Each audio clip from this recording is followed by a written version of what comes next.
He takes his position way too seriously. I have designated him as the official door closer. And ever so often, Senator Shane steps in and takes over that responsibility, which is not permissible. But in any event, committee, welcome to our Thursday morning committee meeting. We have two bills up for hearing this morning. We will open the hearing on House Bill 2505 with an overview of the legislation from our Senior Assistant Reviser of Statutes, Tamara Lawrence. Thank you, Mr. Chairman, and good morning, committee. House Bill 2505, at the bottom of page 8 is where you'll see the change. This would amend the Kansas Open Records Act to add an exception for records of the Department of Wildlife and Parks regarding the precise location of any species that is listed as threatened or endangered pursuant to the Federal Endangered Species Act, or is threatened, endangered, or in need of conservation pursuant to the Kansas Non-Game and Endangered Species Conservation Act. There is an exception to the exception when records are requested by landowners, lessees, or other designees regarding the requester's own property. The bill would take effect July 1 upon publication in the statute book and pass the House on a vote of 124-0, and I'll be happy to answer any questions. Committee, do you have questions of our reviser regarding 2505? Senator Bowser. Thank you, Madam Chair, and thank you. That's Mr. Chairman. Did I say Madam Chair? I'm so sorry. It's early in the morning. Yeah, I'm not sure I'm going to recognize you now, but anyway, go ahead. So sorry, Mr. Chair. And thank you. What's the intent here of the exception to the exception with the request by the landowner? What's the thought process there? Thank you. I will defer to the agency to speak to the intent behind it. Additional questions, committee? Seeing none, thank you. Committee, I don't know if we need to unofficially make this person a part of our committee. They've been in this committee more than some of the rest of you have, and they show up on time. Just having a little fun with the senator from Butler, because the representative from Butler is here on time. But our first conferee is Representative Will Carpenter. Representative Carpenter, welcome to the Ag Committee. Thank you, and I won't call you Madam Chair. I appreciate that. Otherwise, this legislation will never see the light of day. Yeah, exactly. And I'll try not to insult you about your age again this time, too. So, committee, Mr. Chairman, thank you very much. Committee, thanks. This is really a private property rights issue type of deal here. And really, if you think about it, it really shouldn't be necessary because people should respect people's property rights and not trespass and go onto people's property. But unfortunately, because of this day and age, how people are, that they don't respect private property. When the department lists these species and the location, we've got these curiosity seekers that are out there violating the trespass rule and everything else. And so they can also, by traffic, they can also even further damage the area that this endangered species may be in. So that's all this is about. It's pretty simple, and that's what it's about. It's protect private property. Shouldn't even be having this conversation in the real world. People should respect private property anyway, but they don't, and this is just to help that out. So stand for questions. Senator Reichman. Thank you very much, Mr. Chair. Sounds like this is a bill that's going to fly through, maybe put it in consent calendar. But I thought I'd give you a chance to talk about the lesser prairie chicken and what happened to that. What's that? Could you? The lesser prairie chicken, they took it off the endangered list. They did. Yes, they did. And that is a big deal. It's endangered, and I'm just throwing that in because I thought you'd be interested in that. Oh, and I appreciate that. I think, that goes to the way they monitor the threatened and endangered species. And there was a bad time that the prairie chicken went through, droughts in western Kansas, and their habitat was destroyed. But with rains and stuff like that, I think when you do that, you put it on, you take it off, I think that means it works perfectly. That's what it's supposed to do, so I hope that answers your question. Okay. Senator Alley. Thank you, Mr. Chair. Can you tell us a little bit about the exception to the exception? You mean, are you talking about where we don't have to publicly? Right, but there's an exception to that was referenced by a revisor. That I'm not aware of. Maybe I didn't read it correct. Maybe we can. Maybe the department, I'm not Department going can to do bail that on when it, they but get I just didn't see an exception to that. So I can't answer your question, Thank Senator you. Alley. Senator Francisco. Thank you, Mr. Chair. Is the exception for the landowner or the landowner's leasee? I think it can be shared, the precise location can be shared if it's the landowner themselves that are asking on their land, and that may be the reference to an exception. It's on And page that 8. might be it. That's just common sense as far as I'm concerned. The landowner ought to know that they're on their property and that they have an endangered species on their property also. So if it doesn't say that, I'd like for it to say that. That was a change that was added by the House Committee, and I think one that is I agree, is sensible. So thank you. Sorry about that. Additional questions, committee? I think, Representative Carpenter, the legislation is fairly well-written, but we'll find out once our attorney arrives, who is a committee member, and what he has to say. But, All right, well, thank you. Thank you, committee. sure. Committee, our next conferee is Mr. Curtis Ward, who's Chief Counsel for Kansas Department of Wildlife and Parks. Mr. Ward. Mr. Chairman. Yes, good morning. My name is Curtis Wired. I'm the Chief Counsel for the department. And first of all, I want to begin by thanking the committee for taking the time to hear this important bill, spending your valuable time on considering it.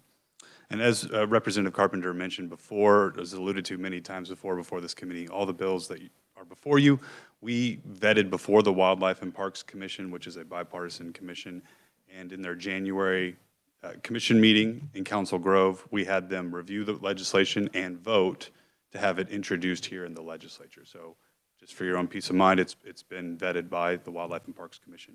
However, perhaps speaking to some of the questions that were coming to Representative Carpenter, the original version of this bill did not include that exception to the exception that was mentioned, and therefore, probably not what he's thinking of, but that was added after the fact, after we consulted with Kansas Livestock Association and Farm Bureau, and I was very glad that they brought that exception to our attention, because the intent, as the representative mentioned, of this bill is really landowner privacy. We want to make sure that private landowners who we rely on to allow us onto their private property to look for these species, that their information isn't then later disseminated to individuals who might go looking for those species. And so adding that exception was important, because we want to make sure that the landowners where the species are located can always make sure that they get that data. Now, I'll add that when we go onto property initially, so we rely on them to let us on their property to search for a species in the first place. At the end of that process, when we go look for a species, we always provide them a report, a written report saying, here are the species we found or didn't find on your property, so they all have it. Now, that's the landowner in time when they allow us on the property. That exception that was added will allow subsequent landowners, say they lose that report and they want to come back and get that information. That exception makes sure that they'll always be able to get the precise location. And that goes to the other change that was made at the request of the individuals I just talked about. The precise information, the precise word is meant to get at the pinpoint data. So our scientists collect precise data on location. I'm talking pinpoints of caves, nesting sites, static locations that don't change, where species, think of some species that are moving over space and time, these are specific locations. And so we have real concerns about, say, if you're in western Kansas and you have a cave with bats in it. And we don't want somebody to request information, get that, and then go trespass on private property into that cave. We just want to go looky-loos, you know? So we want to avoid those situations. That's the point. Twofold is, number one is the landowner privacy. Number two, obviously, as the department, we want to make sure that those species are not being bothered by people who are just want to snoop around. And I checked with our director of ecological service, Chris Behrens is here with us. I've asked him if about specific instances where we've had problems, and we have received landowner complaints from individuals who have gathered information about the locations of threatened or endangered species and called and asked, you know, hey, can I come on your property? Can I, kind of bothering them. So we want to avoid that situation. Now, again, going back to the precise word, that means that we'll still always provide the public range data. You know, so like broad, you know, we can show you the range of certain species over an area. But the point of this exception is really just to eliminate having to give the pinpoint location. So with that, I think I've covered all the points. I'm happy to stand for questions. So you said broad. How broad would you say, I'll use my home area, that they are in southwest Montgomery County or just Montgomery County or southeast Kansas? How broad would you say on an endangered species? Thank you, Mr. Chairman. I think it wouldn't be just to say, we wouldn't just say they're in Montgomery County, period. You know, we would give, we have range maps on our website. We'd be happy to provide you that show, you know, it's kind of hard to explain in words, the contours of a range, and they cut through counties, if I recall. Like they cut through counties, and so it's much more specific than that, than just the county level. So it could be multiple counties in a range? Correct. Okay, but that would be as close as you would narrowly give to someone who was not a landowner. Would be that, okay, thank you. Committee, do you have questions? And by the way, I apologize, it is Wired, not Ward. I just didn't notice the I in there, but. No worries, I get that all the time, don't worry. Thank you, Mr. Chairman. Senator Fagg. Thank you, Mr. Chairman, and thank you for your presentation. I noticed on the supplemental note on the House that they had a written-only opponent, Kansas Farm Bureau and Kansas Livestock Association. I don't see that in my file. I don't know if it should. I just wonder if you know kind of generally what their issue was. Mr. Chairman. Yes, Senator. That's kind of the procedural history of this bill. So although we had talked with Livestock Association and Farm Bureau beforehand, and we had reached an agreement on adding this language, I think at the time we didn't have the amendment in place, so they formally opposed. But then if you look at that testimony, they say in there, but we would be okay with it if you add this exception language, which was added in the House. So I think we've placated their concerns. Thank you. Appreciate that answer. That would have been my understanding as well. Committee, additional questions of Mr. Wired? Seeing none, thank you for your presentation, your testimony. Thank you for being here. Thank you, Mr. Chairman. With that, committee, we have no additional proponents, no neutral, and no opponents to House Bill 2505. So we will close the hearing on House Bill 2505 and open the hearing on House Bill 2511. And we will start with an overview of the legislation from our reviser of statutes, actually senior assistant reviser of statutes. Thank you, Mr. Chairman. So currently, KSA 32809 provides that monies received from agricultural production on state-owned property under the control and jurisdiction of the Secretary of Wildlife and Parks are credited to the State Agricultural Production Fund. Separate accounts in the fund are required for each state-owned property, and monies in each account must be used to maintain the property that is associated with that particular account. House Bill 2511 would provide that the monies in each account within the fund are to be used for habitat management costs and expenses associated with the management of all state-owned properties. The bill would take effect on July 1 upon publication of the statute book and pass the House on a vote of 122 to 2. And I'll be happy to answer any questions. Committee questions of our reviser? Seeing none, thank you. Committee, we have two conferees. We have Representative Will Carpenter. Representative Carpenter, welcome to the committee. Well, I guess I'd already done that earlier. Thank you, and I apologize to the committee for not knowing that amendment. I wondered what the amendment was put on in, and I didn't print off the right bill, so I wasn't aware of that amendment. But I did talk to KLA about this, and they are fine with that previous bill, as you know, Mr. Chairman. So committee, this bill is kind of one of those things. So bottom line, only 80 of the 177 public lands and 20 of the 28 state parks generate agricultural revenue. And so if you have it in that bucket and you don't need that money there, this gives the department the ability to put that money and do only for wildlife management and habitat and stuff like that into another area. And I do have the list of some of the areas. So like there's areas that only generate like $900 a year. And there's other areas that, well, Bolton Wildlife Area, 48,000. And some of them, El Dorado, it's pretty high.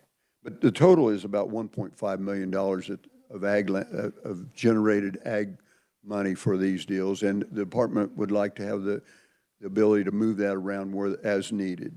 So that's basically it. Osage, Grand Osage is 154,000. So it's quite a disparity. St. Francis is $992. So you can't really do a whole lot with $992 on a certain area. So that's what the department wants to do, is be able to move that around so that they can use it to benefit more areas. So I'll stand for questions. Thank you, Mr. Chairman. And I'm just curious, we use the term agricultural production. What kind of ag production are we talking about? Is this timber harvest or?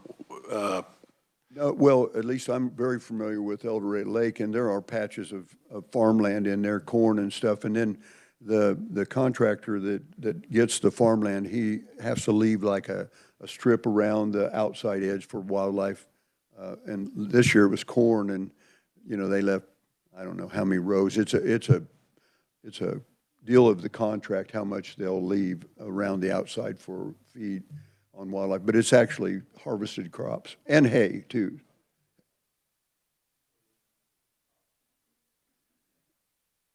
Sir? Yes, yes.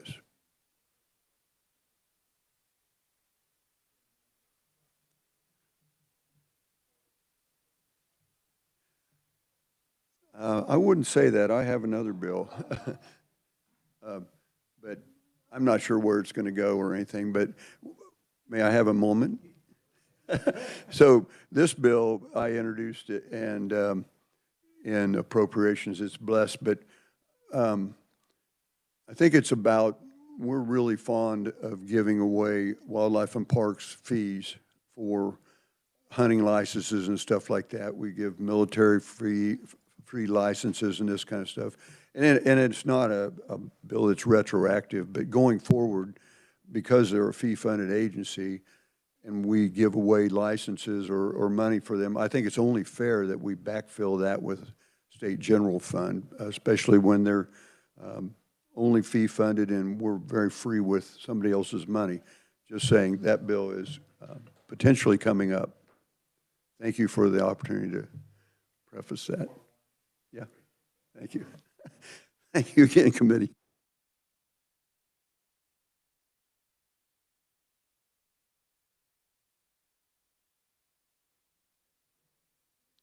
Thank you, Chairman. Good morning, members of the committee. As you heard, we are looking at removing some of those restrictions on the state ag production funds. And as you also heard, it's not a lot of money. I would like to make a comment, Senator Fagg, pointed out in the supplemental report that there was opposing testimony on the original version of the bill. In the last bill, the same in this one, it was also KLA and Farm Bureau, where we also worked with them. So the amended language you see from the House is the agreed upon language moving forward, and that's what stipulates that it must be used for the habitat management. That prevents us from using it for construction and other things. This again is for us to use those state ag production funds, so not to confuse it with the federal ag production funds. These are state ag production funds, and allow us to leverage that to pull down additional federal funds. We use a lot of these funds to try and leverage them on federal funds, and allows us to enroll the other properties in those grant applications. We are not getting rid of the actual fund itself, because for us on accounting purposes, it's good for us to know what's being produced and where. But it does allow us that flexibility to say, we know, and tying it into our conversation yesterday about noxious weeds, if there's a situation that arises that we need to really address, it allows us to use those funds in those situations. Not all properties produce this, and I'd like to clarify that when the statute states on all state-owned property, that's property from the department. So it's not the universities, it's not any of those. It's properties owned, managed by KDWP. So with that, Chairman, I'll stand for any questions. Committee, do you have questions? Senator Alley. Thank you, Chair. It says in here in the bill that each property shall be accounted. I mean, you got to account for the income off each property. It says, and then they can use, what this bill's saying, you can use that for wherever you need to use it. Is that correct? For habitat management Right, purposes. right, for that. Are those accounts audited? Do you have somebody that audits those accounts just to make sure it's being used for the right purpose and all their money's accounted for? Well, I can't say like specifically handpicked audited, but it is checked through Division of Budget, through our entire budgeting process in the system, where we explain our expenditures. I mean, I have list of every fund, how much money is in there, ending balance. We are trying to be very fiscally responsible with the funds that we do have, as we've talked about all session and prior. We need to be very diligent about where these funds are being spent. So as we go through our budgeting process, we really need try to identify the area most critical need for these funds. Right now, current statute, they have to be used on those properties. This will allow us to then expand it, but if we're using them for leverage on federal funds, reports need to be sent to the feds, updates on how those funds are being used and everything. So there is a kind of accountability process there, like an official audit. No. So ease that up a little bit and let you have more flexibility. Correct. Okay, thank you. Mr. Boer, it would be appreciated if you could provide that document to the committee so that each member could see the fund balances and the expenditures. Absolutely. Additional questions, Senator Francisco. Thank you, Mr. Chair. So my understanding is that without this change, there's some pressure to spend money that's not necessarily needed for a particular property to get a new tractor or, storage, because if it's limited to one property and the money is being collected, then there's kind of pressure to spend it. We don't want to be collecting tax money and not be using it. Would you agree that that puts unreasonable pressure on the department to make expenditures that they might not otherwise? I don't know if you want to say, unreasonable pressure. Again, these properties go out to bid, so the local farmers actually pay us to do these. So it's not really tax dollars at play here. This is income that we're earning from allowing them to farm our lands. You do make a point on if you have a lot of funds sitting somewhere, there's always the opportunity to spend those. The challenge is you need to be mindful of how much you spend. We do have appropriation limits, we do have fee fund limits on all of our other funds, so if you don't have enough funds and then you got to combine other funds, it's very intricately woven on how these work. If you leverage them for federal funds and you can't get those out, you don't want to be reverting funds. So once you pull down federal funds, you want to be very conscious that you can actually get those projects done, barring any unforeseen obstacles. So while there may be funds sitting in an account, that doesn't mean that they need to be spent. And if you're planning accurately for down the road, they shouldn't be spent if they're not absolutely needed. But you don't want to have a bloated account sitting there either. You want to make sure that you use those funds appropriately. So my concern was just that if they're limited to a specific area, then, so you may end up with one habitat area or management area that has all the best equipment, and then another one that, because there's no production on that property, it's harder to get updates that are needed. So the only other question I have is, it makes sense to limit this to habitat management. Do we really want to say of all state-owned properties? Or do we want to identify that? And maybe this was a better question for our reviser, but if we say all state-owned properties, is this limited to, how is it limited? Because we have state-owned properties that's on highways. Correct. And I mentioned before, the intent is it's only for the properties owned and managed by Kansas Department of Wildlife and Parks. I believe this was a little bit of a conversation on the House side as well. Ultimately, they felt because it was habitat management that they felt that narrowed it down enough. But it is, again, it is only for those properties that we manage as an agency. Thank you. I think that's a conversation for the committee as a whole. Thank you. Additional questions of Mr. DeBoer, committee? Seeing none, appreciate your testimony, appreciate you being here today. Committee, we have no additional proponents, no neutral, no opponents, so we will close the hearing on 2511, and I will direct your attention to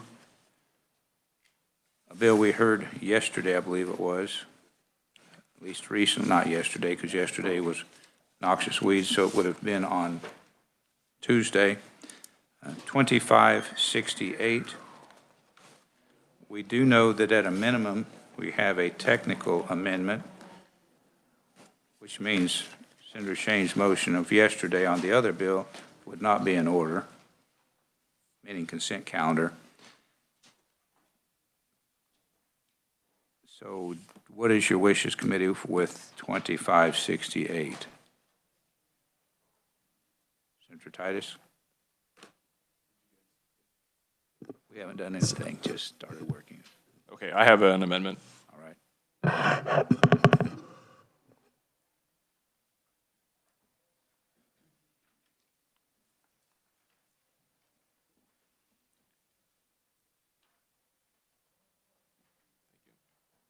So you can see this is just a technical amendment, clarifies the information and what was accurately presented to the legislature. Obviously, the reference to rules and regulations is better than the economic impact statement because we've seen the actual regs, and I think this just clarifies the intent. So, Senator Titus, you changed the date, and is that apparently, it says submitted to the Department of Division of Budget. The document we have says approved. Okay, that was approved by the Department of Administration in January, but the Division of Budget apparently did not receive the information until March 6th. Is that correct? I believe they've just, yeah, they're farther along in the process than when this started, and so this is more accurate. Okay. For where we are. Yeah. Because the Department of Administration and the Division of Budget are two separate entities. Okay. I just was thinking when I had seen this amendment that. Yeah. For review purposes, yes. Yeah. Yeah, and I just, you know, the overall comment, I think it's been interesting to have gone through these.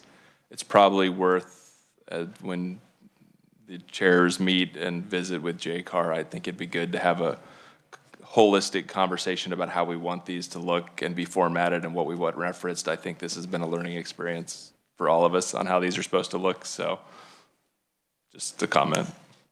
Certainly. So on the amendment, questions, committee? Okay, seeing none, I guess we do need a motion on the amendment. Well, we'll get a motion, and then we'll go back. I'd move adoption of the amendment. Motion by Titus. Is there a second? Seconded by Reichman. So now, discussion on the motion, Senator Francisco. Thank you, Mr. Chair. So when we talk about described in the rules and regulations, does that need to be changes to the rules and regulations? Senator Titus? No, I don't think so. It says the ones that were, the changes that we have the copy, they were submitted to the budget with the changes, so the Division of Budget gets the marked up version of the regulations, so. Senator Francisco? Thank you, Mr. Chair. I agree with Senator Titus that we do need to know what some better language and how should these all be referenced would be helpful, but this at least has some dates and references. Additional questions or discussion, Senator Fagg? Thank you, Mr. Chairman. Senator Titus, did you visit with Wildlife and Parks with this? I'm kind of, you get this all of a sudden, and I want to make sure we've looked at everything before we do this. Senator Titus? They helped prepare the language. Thank you. Additional questions, discussion on the amendment? Seeing none, Senator Titus, you may move your amendment. I move. You have heard the motion to amend House Bill 2568 with the balloon. All in favor signify by saying aye. Aye. Opposed, no. Motion carries. We're back on the bill. Committee, what is your wishes with the amended bill? Senator Bowser. Thank you, Mr. Chairman. I make a motion that we pass House Bill 2568 favorably out of committee as amended. Perfect motion. That was good. Motion by Bowser, seconded by Francisco. Discussion on the motion. I will remind you, committee, that this bill is to allow for, is the way I'm going to say it, for fee increases, permit increases. So there may be a little bit of pushback, but if the committee is fine with that, the chair's fine with it. But I just wanted to make certain that we are not only adopting the changes, but we are allowing for the fee increases. Just as a reminder, because we had that discussion during the hearing, and that's been a few days ago. Discussion on the motion to pass out favorably. Seeing none, all in favor signify by saying aye. Aye. Opposed, no. Motion carries. 2568 is passed out favorably as amended. And the chair did not come prepared to work any other pieces of legislation. We'll get to 511 on another day, which of course will not be this week. We will not meet on Friday, tomorrow, but we have been told, committee, that next Friday we will plan to be here for session, so likely we will have committee. I don't know, just watch the calendar, but we'll see what kind of legislation comes over from the House that's still coming. And we do have several hearings next week. We've got the pesticide labeling bill on Tuesday. That is a fairly big one. And then we've got one that's kind of important to several members on Wednesday, 5/19. So I would ask you to look at 2476. And with that, I have nothing additional for the committee. We are adjourned.